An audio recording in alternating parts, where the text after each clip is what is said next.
Versículo número 11, dice así: y él mismo constituyó a unos apóstoles, a otros profetas, a otros evangelistas, a otros pastores y maestros. ¿Con qué propósito? ¿A fin de qué? Dice, a fin de perfeccionar a los santos para la obra del ministerio, para la edificación del cuerpo de Cristo. Así que una de las funciones, uno de los roles principales de los pastores es entrenar, equipar y capacitar a otros, a los que Dios ha llamado, para la obra del ministerio. Eso fue lo que hizo Pablo con Timoteo, con Tito, el mismo que fue inspirado por Dios para escribir eso. Eso fue lo que hizo mi pastor conmigo, siendo yo bien joven. Y es lo que yo he estado haciendo por casi 22 años de mi vida. Desde el año 2000 que comencé a pastorear, Dios me ha dado el privilegio, inmerecido, mis hermanos, de formar a jóvenes que hoy son pastores, que hoy son ministros, que hoy son maestros, que están enseñando la palabra, están pastoreando en iglesia. Es lo que quiero seguir haciendo. La obra no gira alrededor de un pastor, no gira alrededor de un líder, gira alrededor de Jesucristo, que es la cabeza, usando a pastores, usando a este liderazgo para formar nuevo liderazgo, ¿no? Así que hoy vamos a deleitarnos, a darle esta oportunidad de seguir formando a jóvenes que Dios está llamando para que predique la palabra el hermano Joshua. Ven Joshua, déjeme decir algo rápido de Joshua. Joshua pues es el esposo de Maye, prima de Tito. Así que a través de Tito conocimos a Joshua. Joshua venía con muchas dudas, con muchas preguntas, pero con un amor genuino por el Señor, con una pasión por su palabra, y por la providencia de Dios nos conocimos, empezamos a charlar de la palabra. Joshua con muchas preguntas, yo no sabía cómo responderle todas las preguntas, pero bueno, el Señor obró y Joshua pues está acá con nosotros y está creciendo y quiere servir al Señor. Y yo sé lo que Dios va a hacer con Joshua, porque lo he visto ya por varios años, cuando un joven se entrega con pasión por hacer la obra. Así que disfrutemos la exposición de la palabra a través de Joshua. Gracias, pastor. La gloria es de Dios y lo que hacemos no lo hacemos por nosotros, lo hacemos porque Él lo hizo primero por nosotros. Y ese llamado que Dios hace a nosotros es servirle a Él. Servirle en espíritu y en verdad, que Él nos guíe, permitirle que sea el Señor que ministre nuestras vidas, que no sea a fuerza de nosotros, sino siendo Él, ¿cómo se dice? Que nosotros sigamos el camino de Él. A negarnos a nosotros mismos. Sé que muchas veces nos cuesta, como siervos de Dios, negarnos a nosotros mismos. Pero tenemos que hacerlo. Tenemos que hacerlo. Bueno, en el día de hoy seguimos con la serie de Marcos. Ya nos encontramos en el capítulo 3. Ya estoy en el capítulo 7 ya. Ya estamos en el capítulo 3 y hoy vamos a continuar con el verso 7 al 19, donde Jesús se retira hacia el mar de Galilea y luego elige a los 2 apóstoles.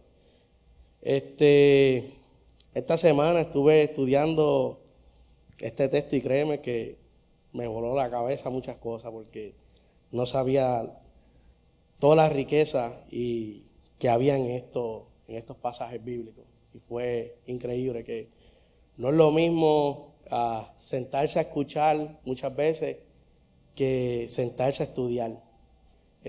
Todo es diferente. Cuando uno empieza a estudiar la Escritura, uno se va a dar de cuenta de muchas cosas que dice, pero ¿qué es esto? ¿Qué es lo que...? Y empieza a dejar que el Señor sea el que abra tu vida, ¿verdad? Bueno, como pudimos escuchar la semana pasada, estuvimos hablando sobre el reposo, ¿verdad?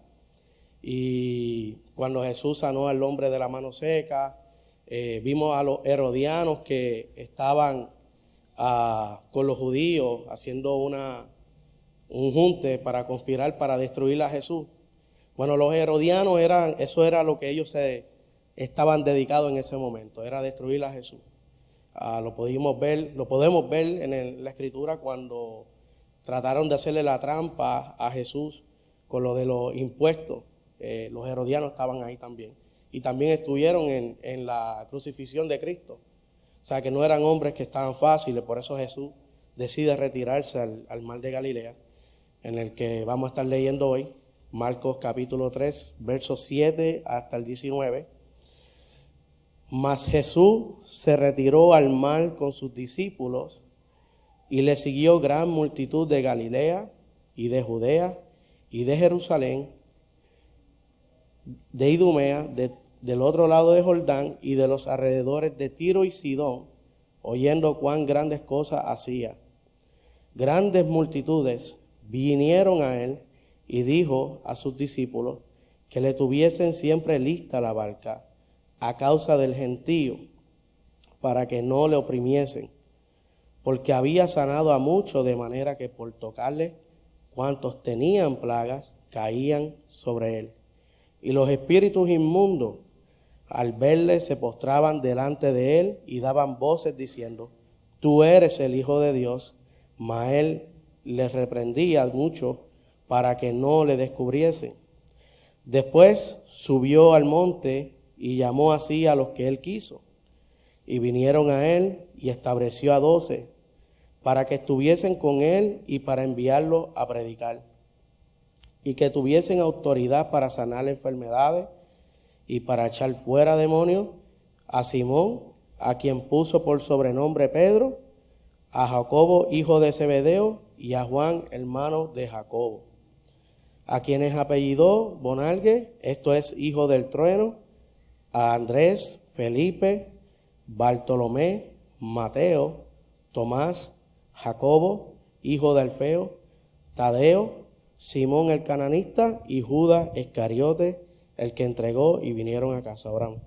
Padre Santo, Señor, te damos gracias, Señor, por tu palabra, Señor, por habernos permitido, Señor, escuchar de nuevo, Señor, tu palabra. Te pido, Señor, que seas tú, Señor, hablando, Señor, que tu palabra, Señor, sea de transformación a las personas que oigan, Señor. Te pido, Señor, que tu Espíritu Santo, Señor, tome control de todo, Señor, de tu palabra, Señor, que sea la que ministre en nuestras vidas, Señor. Señor, te pido que en este servicio, Señor, tú te glorifiques a través de tu palabra, Señor. Te damos gracias, Señor, por tu palabra, Señor. Amén. Bueno, como podemos ver, como pude introducirle al principio, cuando Jesús se retira hacia el mar de Galilea, era porque ya él sabía lo que ellos estaban conspirando en contra de él. Y el mar de Galilea era un lugar donde Jesús se relajaba también. Era un lugar donde él podía estar más tranquilo. Pero aún así, en ese momento, era tanto el apogeo que había de la gente, las multitudes siguiendo a Jesús, que estaba en un momento crítico en su ministerio, ¿verdad? Entonces, podemos ver que el mar de Galilea era un lago que se encontraba al norte de Palestina, y casi todos los milagros, todas las cosas que hizo Jesús, las hizo a través de alrededor de ese mar de Galilea. Casi un 90 y pico % de todo lo que hizo Jesús lo hizo alrededor del mar de Galilea. O sea que era un lugar bien frecuentado por Jesús. Un historiador, Flavio Josefo, cuenta que era un lugar que los pescadores citaban mucho. O sea, que estaban todo el tiempo ahí porque era un lugar donde se pescaba un tipo de pescado que no se conseguía en otros lados. Y habría sobre 250 embarcaciones, o sea que era un lugar bien visitado, era un lugar bien busy, como decimos acá. Y a Jesús le llamaban el Galileo, ¿verdad? Tenemos a Judea, que está ubicado entre el mar Muerto y el mar Mediterráneo, a casi 12 horas caminando hacia Galilea. Eso es, imagínate, eso nosotros ahora mismo en carro se nos hace difícil, llegamos tarde y esa gente caminando fueron a ese lugar. Y luego voy a estar diciendo por qué fueron. Y esto nos da lo que Marcos quiere hablarnos a nosotros en este texto. Jerusalén es la capital de Judea. Estoy dando lo que es los 6 lugares que fueron, lo que Marcos está redactando para dejarnos saber quiénes fueron los que estaban allí. Jerusalén era la capital de Judea, esta queda un poco más lejos. A Idumea, que queda al sur de Judea, se le da el nombre Idumea en griego, que es Edom. Bueno, Edom es su nombre y le dan el nombre en griego que es Idumea. Del otro lado de Jordán era cruzando el Jordán hacia Arabia. Tiro y Sidón, esto quedaba al norte de Galilea y en las costas del mar Mediterráneo. Bueno, podemos ver que Marcos en este verso nos está tratando de explicar que tanto como del norte como del sur, del oeste y del este, estaban allí presentes. Tanto como judíos y gentiles, ya que Tiro y Sidón tenía unas grandes cantidades de gentiles.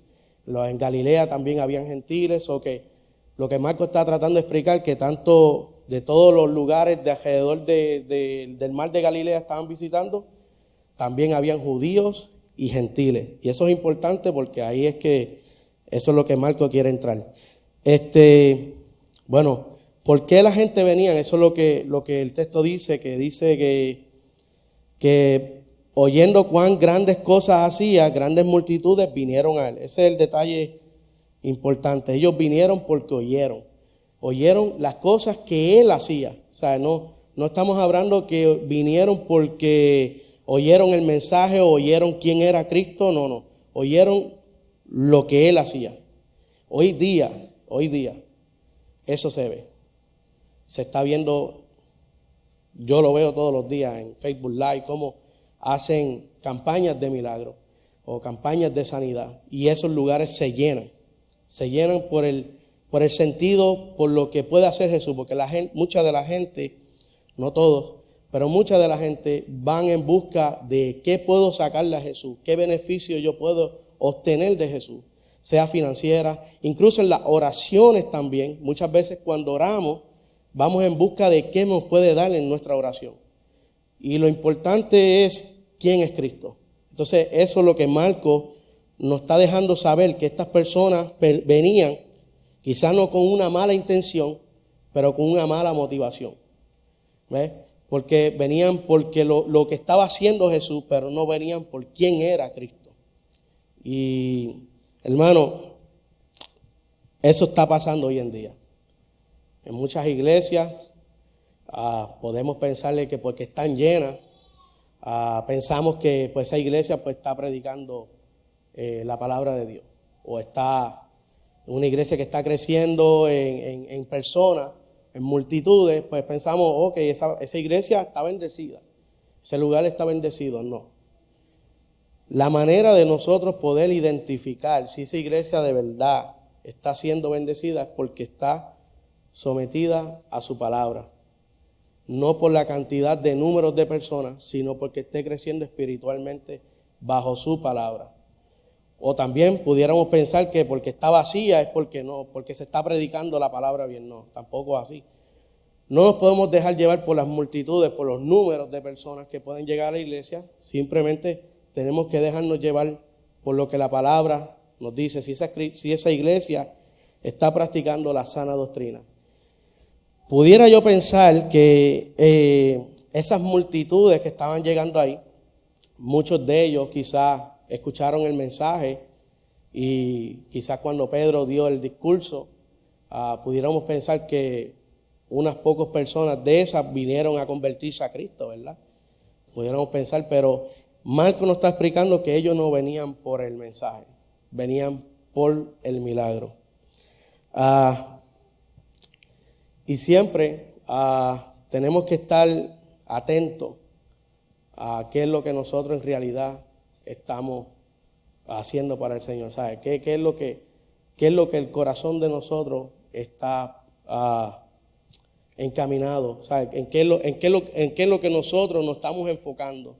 ¿Nos estamos enfocando en Cristo o en lo que Cristo puede hacer por nosotros? Creo que es bien importante como el tema que tenemos de la serie, Identidad y Propósito, es enfocarnos en quién es Cristo y qué vino a hacer. Ese es el Evangelio, hermano. De lo que Cristo es, quién es Cristo y qué vino a hacer. Ese es el Evangelio. Lo que Cristo vino a hacer y su identidad toma un rol importante en nuestras vidas. Mateo nos dice en el Sermón del Monte, cuando Jesús estaba predicando el Sermón del Monte, creo que el orden cronológico fue que Jesús ya había predicado el Sermón del Monte. Esto es lo que yo pude investigar, de que ya Jesús había dado el Sermón del Monte. Imagínate, ese Sermón del Monte y esas personas, esas multitudes, no vinieron por ese mensaje. Mateo nos dice que primeramente buscar el reino de Dios y su justicia, y todas cosas vendrán por añadidura. Sabemos que pasamos por problemas físicos, problemas de salud, cualquier problema, pero el Señor tiene todo bajo su control. La carta de Romanos, Pablo nos dice que ni la enfermedad, ni las pruebas, ni lo que estemos pasando, ni lo que viene, ni lo que está por venir, que nada nos separará del amor de Dios. Eso es lo que el Señor tiene para nosotros, que aún en las pruebas, aún en las situaciones, el Señor está con nosotros. Y es la diferencia de lo que éramos antes de Cristo y lo que somos ahora en Cristo. Es que tenemos esa esperanza en el Señor y podemos confiar en Él. Si tenemos a Cristo, tenemos todo. Tenemos todo, hermano. Tenemos a Cristo, tenemos todo. Antes, cuando yo estaba en el mundo, pensaba que tenerlo todo era tener una casa, un carro, o tener dinero, estar bien económicamente y bien de salud. Pero cuando vine a conocer al Señor, me di de cuenta que eso no es tenerlo todo. Cristo, si tienes a Cristo, tienes todo, hermano. Y tener a Cristo conlleva una vida entregada a Él. Jesús dijo que el que venga en pos de mí, niégase a sí mismo, cargue su cruz y sígame. Y esto trae sus ventajas, ¿verdad? Es que tenemos la vida eterna, ¿verdad? Y hay iglesias que tristemente han caído en ese juego de los milagros y lo han sustituido por el Evangelio. Tenemos que tener mucho cuidado. Hemos visto, no por motivo de crítica, ¿verdad? Pero han habido, diría yo, evangelistas, no sé, Benny Hinn, T.B. Joshua, que hacía campañas de milagros. Y pude ver 2 eventos de Benny Hinn donde trajo la misma persona, donde la sanaba en Brasil por la persona en silla de ruedas, y la sanaba supuestamente, y luego en Chile trajo la misma persona para sanarla de la misma condición. Entonces sabemos que el milagro es algo sobrenatural, algo que no se puede explicar con la ciencia, ¿verdad? Algo que Dios hace. Yo no creo que Satanás pueda hacer milagros, pero sí la Biblia nos dice que hace señales y prodigios. Puedo creer que esos son señales que pudiera ponerlo de parte de lo que hace Satanás, su obra, en confundir a las personas, en que ese es el poder de Dios, y en realidad el poder de Dios es el Evangelio, y Cristo se mueve a través del Evangelio. Jesús sanó a muchos, pero Él no vino para esto. Los milagros y las sanidades fueron parte de un cumplimiento. Era algo que tenía que suceder, pero para lo que en realidad vino Jesús fue a predicar. Vamos a buscar el texto anterior, Marcos 1:35. Ahí nos deja saber para lo que vino Jesús, su obra.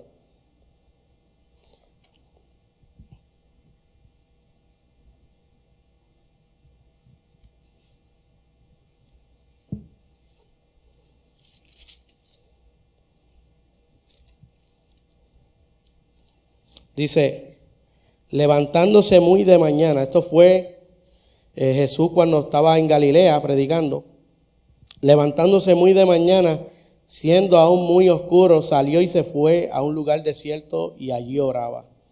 Y le buscó Simón y los que con él estaban, y hallándole le dijeron: todos te buscan. Todos, ¿sabes? Está hablando de que había mucha gente. Él les dijo: vamos a los lugares vecinos para que predique también allí, porque para esto he venido. Y predicaba en las sinagogas de ellos en toda Galilea y echaba fuera demonios.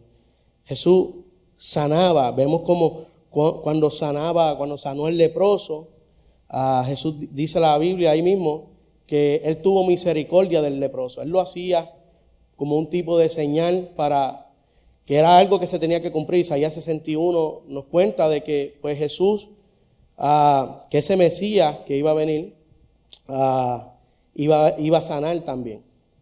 Entonces era un cumplimiento, era una señal de cumplimiento de que pues se estaba cumpliendo la palabra. Pero el error que vino a hacer Jesús no fue solamente hacer milagros, fue predicar el evangelio de Cristo. Fue predicar ese evangelio, como lo cuenta en Marcos 1, cuando supo que Juan el Bautista estaba preso, dijo: arrepentidos y creer en el evangelio. Ese fue el anuncio de Jesús. El primer anuncio de Jesús fue el evangelio. Entonces, no fueron los milagros, fue la predicación. No es que yo no crea en los milagros, yo sí creo en el milagro. Y uno de los primeros milagros que pude yo tener la experiencia de un milagro fue la salvación. La salvación es algo que no lo puede explicar la ciencia, como de un estado de muerte que estábamos por el pecado de Adán y Eva.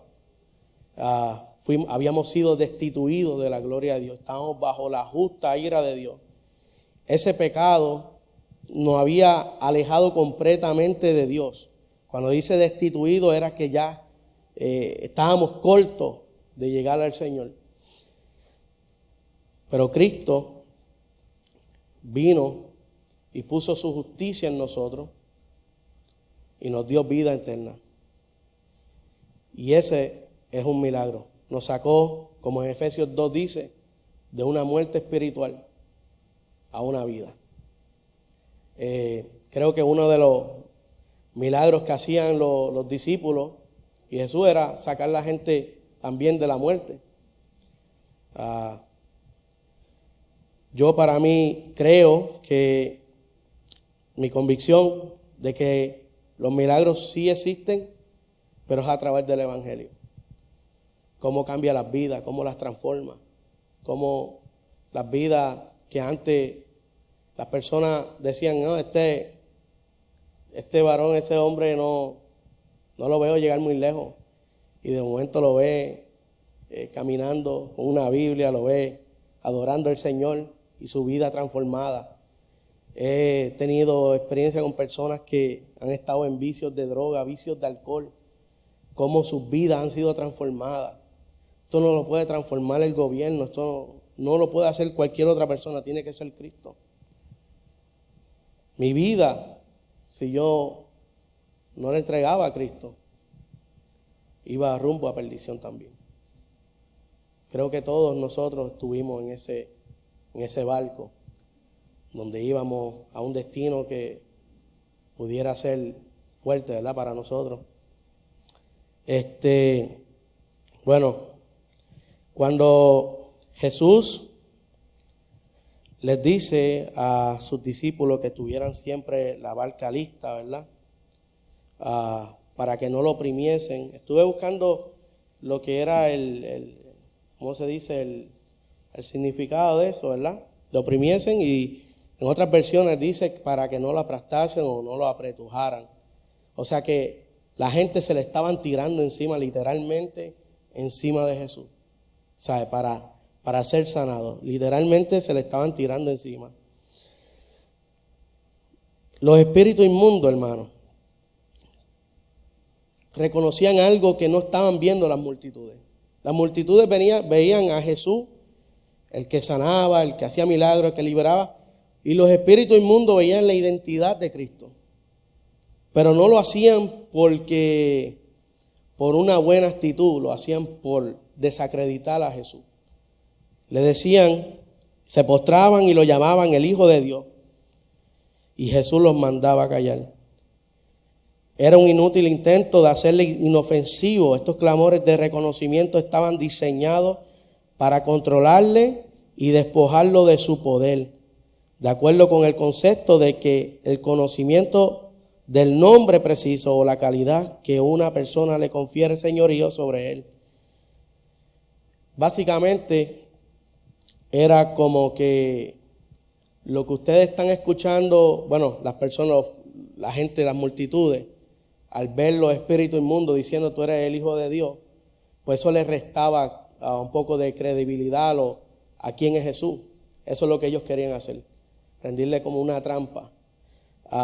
Por eso Jesús los mandaba a callar. Y Jesús no era que él no quería que su fama se divulgara, era que ese momento él no quería que se extendiera tan rápido por la situación, porque se estaba empeorando. Ya vemos que esto es como una película. Lo que estamos viendo de Marcos ha sido desde Marcos 1 hasta ahora, ha sido como que se está poniendo más intenso.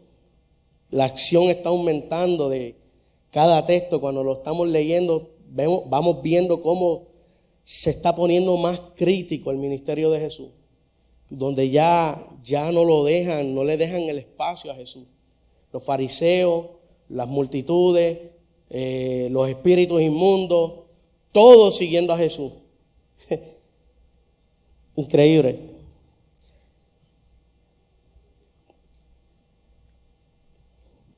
Jesús no quería que se divulgara su identidad y sus obras. Por eso le dijo a los espíritus inmundos eso. Pero vamos a poder ver, yo creo que ya la semana que viene, lo de la blasfemia. Esto tiene que ver mucho con esto también. Porque los fariseos le decían que él liberaba en el nombre de Belcebú. Y esto también tiene una unión con lo que los espíritus inmundos estaban diciendo, ya que su plan era destruir y desacreditar a Jesús. Eso era lo que ellos querían hacer. Ahora estamos en lo que es la elección de los 12 apóstoles, ¿verdad? Y vamos a estar viendo cómo yo creo que lo de los 12 apóstoles, a mí me chocó mucho. Y creo que Gilberto puede estar de acuerdo conmigo, que yo creo que esto es para 2 partes, 3 partes, porque esto tiene un montón de cosas. Lo de la elección de los 12 apóstoles, yo no pensaba que tenía tanta riqueza. Esa elección, esa simple elección tiene mucho significado. Y fue la elección para la creación de un nuevo pueblo, hermano. Me puse a buscar textos bíblicos, pero cada vez me impactaba más cómo Jesús no eligió a 12 por escoger a 12. Era un plan, un diseño que ya Dios tenía establecido. Cuando Jesús sube al monte, conocemos el libro de Moisés, Éxodo 19, cuando él sube al monte a orar también, donde fue que recibió las leyes. Éxodo 24 también, donde ya se la dan en piedra. Esto tiene un peso grande porque cuando Jesús subió al monte a orar, Lucas lo enfoca un poquito más, que dice que subió a orar y estuvo toda la noche orando, hasta por la mañana. Vemos cómo Dios va creando un nuevo pueblo. No sé si han escuchado o han leído, sabemos que de las 12 tribus de Israel. Pues básicamente Dios está escogiendo un nuevo pueblo con estos 12 discípulos. respuesta a todo lo que estaba sucediendo, Jesús en ese momento que estaba, todo lo que estaba sucediendo, ¿verdad? La respuesta de Jesús fue orar. Y yo creo que todos cuando estamos en un momento difícil, en un momento crucial, sabemos que esa elección de los 12, sacando lo que es la crucifixión y la resurrección de Cristo, la elección de los 12 era una parte importante en el ministerio de Jesús. Y Jesús lo sabía. Que esto es lo que iba a dar a que pues el evangelio se expandiera a más personas. Por eso Jesús decía que cosas mayores haremos. Porque el evangelio iba a ser expandido a más personas. Y estableció a 12 en un sentido nada más importante los 3 años de ministerio y antes de la cruz, más importante que esto. Estos eran los hombres que llevarían lo que él había comenzado. Sin ellos, la obra de Jesús jamás se hubiera extendido por todo el mundo. Por lo tanto, él hizo la decisión con la sabiduría de Dios. Él llamó así a los que él quiso. Cuando dice que él llamó así a los que él quiso, nos damos de cuenta, una observación que podemos hacer ahí es que pues esas multitudes todavía estaban ahí. Por eso Jesús eligió a los que él quiso. Pudiéramos pensarle que pues en ese momento cuando Jesús se levanta en la mañana, las multitudes estaban allí todavía. Y Jesús elige a los 12 que él quiso. Un discípulo aprende y escucha a su maestro. Un discípulo es un aprendiz y aprendía de su maestro de primera mano. Y una pregunta que nos podemos hacer todos, y yo me la hice, ¿por qué 12? ¿Por qué Jesús eligió a 12 solamente si había más para elegir? En Hechos 1 habían 2 más que nos hablan. Matías, que fue el escogido de los apóstoles, o que podían ser 13, pero ¿por qué fueron 12 solamente? Y esto tiene una explicación. El número está determinado, ni más ni menos. Era un número concreto cuando el Señor formó el pueblo de Israel con las 12 tribus. Esto nos deja saber que con esto de los 12 discípulos, nos deja saber que Dios está creando un nuevo pueblo. En Lucas 22:30, que estos 12 se sentarían sobre 12 tronos y estos juzgarían a las 12 tribus de Israel. Tenemos el texto de Apocalipsis 21, la nueva Jerusalén, la esposa del Cordero. Aparecen las 12 tribus como las puertas, mientras que los otros 12 apóstoles, los patriarcas, aparecen como los cimientos de esa ciudad. Esto confirma la creación de un nuevo pueblo. Hermano, créeme que nosotros estamos encima de ese cimiento. Cuando hoy en día se ven apóstoles que se autollaman apóstoles, crea muchas dudas. Porque si los apóstoles fueron el cimiento, ¿cómo los que se llaman ser apóstoles hoy en día pueden ser cimientos también? No es posible. Si nos vamos por la escritura, esto es mío personal, de mi convicción, es que si creemos que los apóstoles existen hoy en día, yo por la escritura no lo creo. O sea, no existen los apóstoles hoy en día. Pueden existir apóstoles con A minúscula, pero no apóstoles con A mayúscula. Los apóstoles estaban diseñados. Imagínate, ponte a pensar que con la sombra de Pedro se sanaban los enfermos. Hoy día no podemos ver eso. ¿Sabes? Los muertos, es más, Mateo 10, yo les digo que lean Mateo 10 para que vean lo que es el propósito de lo que Jesús les dejó a sus discípulos para que siguieran. Mateo 10 nos deja mucho de esos apóstoles que iban a tener, que podían hasta levantar muertos. ¿Sabes? Hoy día eso es difícil verlo. ¿Sabes? No es que dude del poder de Dios. Claro, yo creo en el poder de Dios. Pero muchas de las cosas que hoy día se ven no es lo que la Escritura apoya. Yo a mí me gusta que me lo traigan por la Escritura, no es tu experiencia, mi experiencia, lo que yo vi, lo que yo creía, no. La Escritura, hermano. Esta es nuestra regla de fe y tenemos que irnos por la Escritura.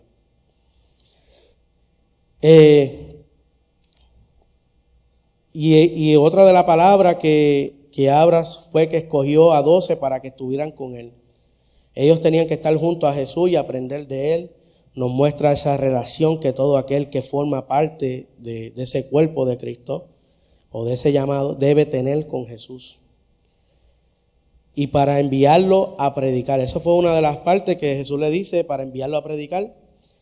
Y este era el propósito de Jesús, discipularlo para que ellos siguieran su enseñanza y pudieran continuar todo lo que Jesús les estaba enseñando. Y era predicar, no era su experiencia, su emoción, ni otra cosa, era predicar el Evangelio. Y ese es nuestro llamado como cristianos, hermano, que podamos predicar el Evangelio. En tiempo y fuera de tiempo. Muchas veces ponemos muchas excusas. Que si se enojan conmigo o se molestan conmigo. Jesús, que es nuestro ejemplo de cómo predicar, Jesús no le importaba su vida. Él dejó todo a causa del Evangelio. Él vino a predicarlo. Y claro, muchas veces nosotros no nos atrevemos a un familiar porque no se molesten, porque estamos... Hay momentos, yo creo que yo pienso que hay momentos para nosotros hablar del Evangelio. A veces yo fuerzo un poco y me voy por el ladito y voy buscando temas para llegar al Evangelio y ahí. Pero siempre me gusta con mis compañeros en el trabajo, que es con los más que frecuento, poder hablar del Evangelio. Y no por vanagloriarse a uno mismo. Lo hace uno, hay que hacerlo con amor. Hay que hacerlo no en modo como de regañarlo, sino de avisarle qué pasaría si hoy fuera tu último día. O sea, no pensar en el mañana, sino pensar en el día de hoy. ¿Qué es lo que tenemos que hacer para que no te pierdas? Yo creo en el poder de Dios. Pablo dice, no me avergüenzo del Evangelio, porque es poder de Dios para salvación. O sea, que tiene un motivo. El Evangelio tiene un propósito y es para salvación. No para otra cosa. Ahí no dice que es para hacer otras cosas. No. Dice bien claro que es para salvación. El mensaje del Evangelio, no sé si te has encontrado algunas veces con personas cristianas, bueno, que se llaman ser cristianas, y cuando les hablas del Evangelio, se aburren, piensan, no, está aburrido, tú estás muerto, porque quieren ver otras cosas que no es el Evangelio. Van en busca a la iglesia, en búsqueda de otras cosas que no es el Evangelio. Van en busca de la emoción, de qué puedo obtener en la iglesia, pero no van en busca de lo más importante, hermano. No estamos hablando de cualquier otra cosa, estamos hablando del Evangelio. Cristo murió por el pecado de nosotros y Cristo resucitó para darnos vida juntamente con Él. A mí me causa un poco de inquietud cuando escucho y me dicen que el Evangelio no es suficiente, que tenemos que hacer más, que tenemos que mover a las personas y formar un bayú en la iglesia. No. Aquí venimos a conocer el Evangelio de Cristo. No venimos a entretener a las personas. Gilberto muy bien lo ha hecho, que hasta la alabanza, hermano, son cristocéntricas. No podemos ni un segundo despistarnos, sacarnos de la mente a Cristo. Tenemos que estamos aquí reunidos. Y no solamente aquí, hermano. No solamente en este lugar tenemos que enfocarnos en las cosas del Señor. No solamente en este lugar, sino en nuestra casa, con nuestros hijos, con nuestra esposa, con nuestros compañeros, con nuestra familia, con las personas que están a veces en los shopping o Walmart que se molestan contigo porque le quitaste el cajito de compra. Con todo, tenemos que predicar el evangelio, no solamente oralmente de hablarlo, sino con nuestras vidas también. Que nuestras vidas sean ejemplo de ese evangelio, de lo que Cristo ha hecho en nosotros. Si nosotros no damos ese ejemplo, no somos esa imagen y esa semejanza de Cristo, no estamos ni siquiera con nuestra vida alabando a Dios.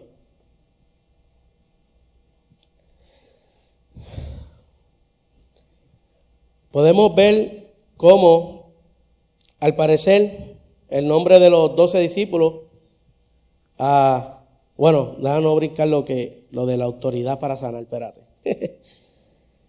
Jesús le dice que tuvieran autoridad para sanar enfermedades y para echar fuera demonios. El orden, por lo que ven, era predicar primero, segundo, sanar y tercero, echar fuera demonios.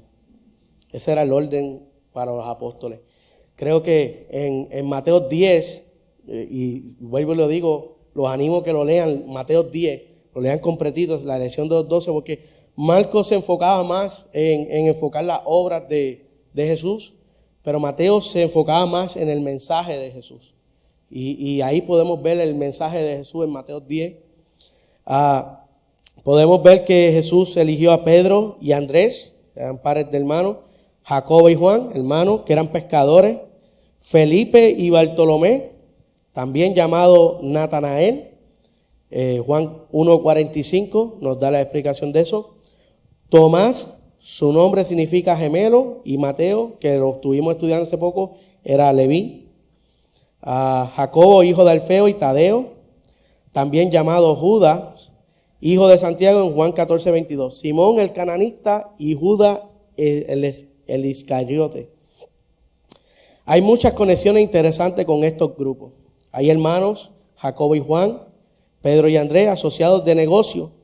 Pedro y Jacobo y Juan eran pescadores, oponentes políticos. Mateo era recaudador de impuestos que colaboraba con Roma.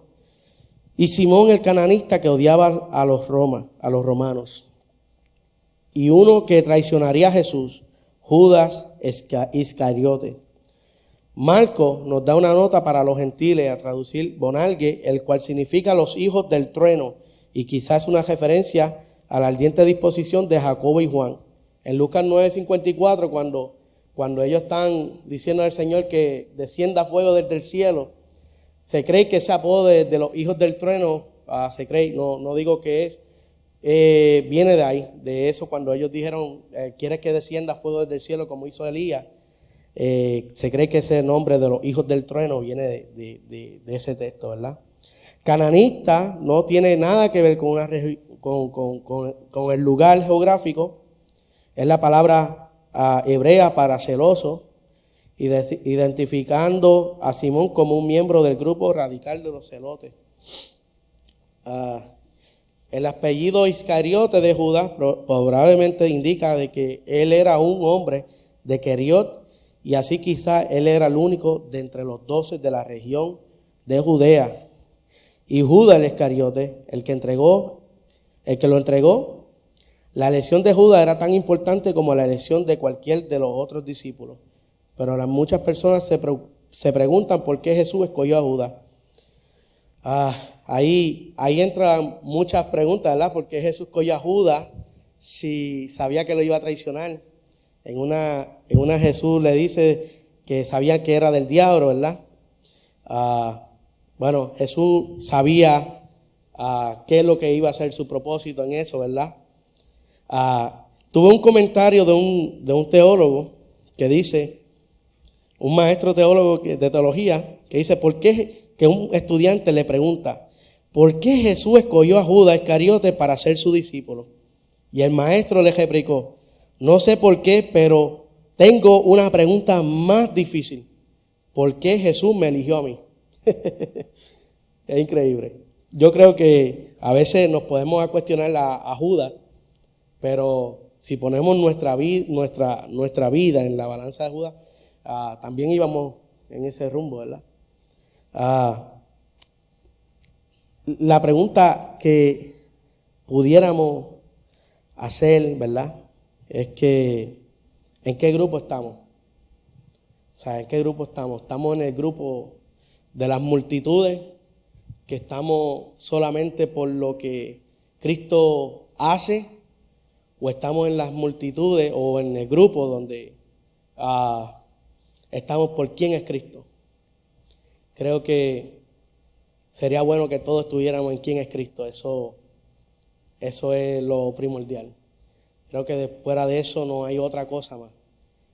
Estar en Cristo, estar en su plenitud, ¿verdad? Lo es todo. Creo que cuando Jesús vino a salvarnos fue por la locura de la predicación del Evangelio. El Evangelio es importante, hermano, y vuelvo y lo repito. Así sea en nuestras casas, así sea en cualquier lugar, no dejemos de hablar del Evangelio. No lo cambiemos por otra cosa. Pudiéramos pensar de que pues nosotros tenemos mejores ideas, pero en realidad no.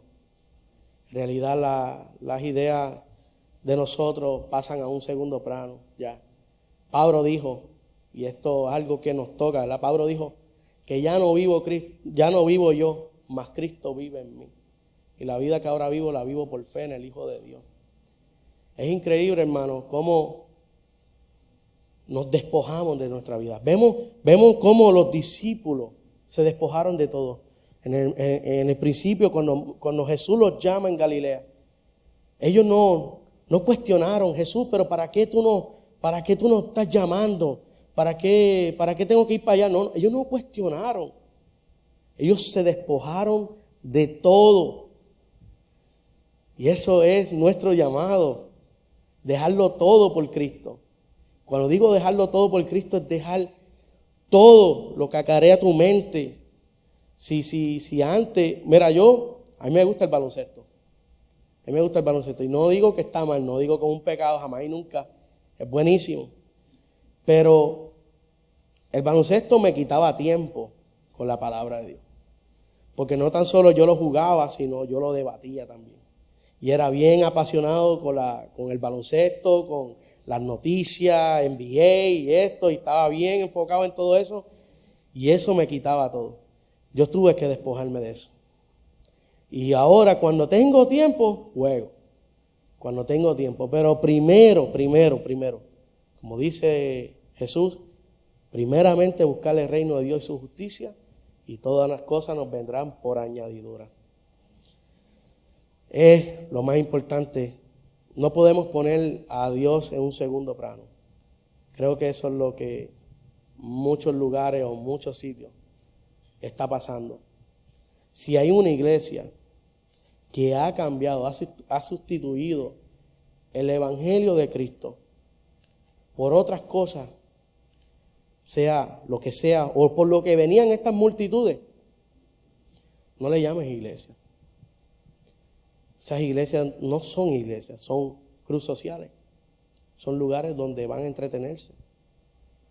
El mensaje del Evangelio tiene que ser la columna vertebral de la iglesia. Tiene que estar ahí siempre presente. Es lo que salva, hermano. Es lo que salva. Hemos visto como Gilberto, semana tras semana, siempre, y yo he estado pendiente a eso y no se lo digo, pero siempre trae el Evangelio. Y aunque aún ya yo he conocido al Señor, el Evangelio sigue transformando mi vida. El Evangelio sigue transformando nuestras vidas. Es importante el Evangelio. Bueno, aquí culmino. Voy a orar para terminar. Pero quería decirle a todos, ¿verdad?, que es mi primera vez, ¿ves? Y he tenido...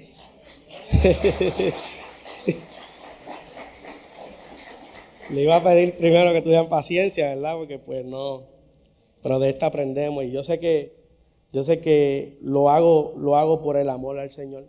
No lo hago por mí. Mi esposa sabe que toda la semana, desde que Gilberto me lo dijo, estuve no estrésico, no estuve estrésico. Fíjate que una de las cosas que me llamó mucho la atención es que causó un gozo en mí. Causó un gozo. Y fue algo que venía hablando a mi esposa, fue algo raro. Porque yo trataba de explicarles que nunca, cuando a veces vengo a dirigir, y la diferencia de hoy era como que era un gozo, había un gozo en mí, de que yo decía, wow, me siento confiado, ¿verdad? Porque es la palabra de Dios. Y fue lo que Él me ha dado a mí. Me dio una vida, ¿verdad? Me dio una salvación. Y Pablo decía que él se sentía que le debía a Dios. No es que yo pueda pagarle al Señor lo que Él hizo por mí, jamás y nunca. Pero estoy en cuenta con Él por lo que Él hizo por mí. Y sé que lo ha hecho con ustedes. Hermano, en el momento que mi vida tomó rumbo hacia el Señor, fue algo diferente. Y esa es la santidad que Dios va haciendo en ti. Va santificándote. Primero te llama, después te justifica, luego va santificándote todo el camino. Y eso uno va sintiéndolo. Esa experiencia se siente. La vamos viendo a través de la palabra, cómo vamos leyendo la Escritura y vamos aprendiendo también todo. Semana tras semana estamos aquí enfocados en estudiar la Escritura. Esta serie ha sido algo que aunque no lo crea, semana tras semana hay un cambio en nosotros. Ver lo que hizo Jesús, todo lo que Jesús se arriesgó, todos los peligros, todas las personas que se enfrentó, todo eso fue grande.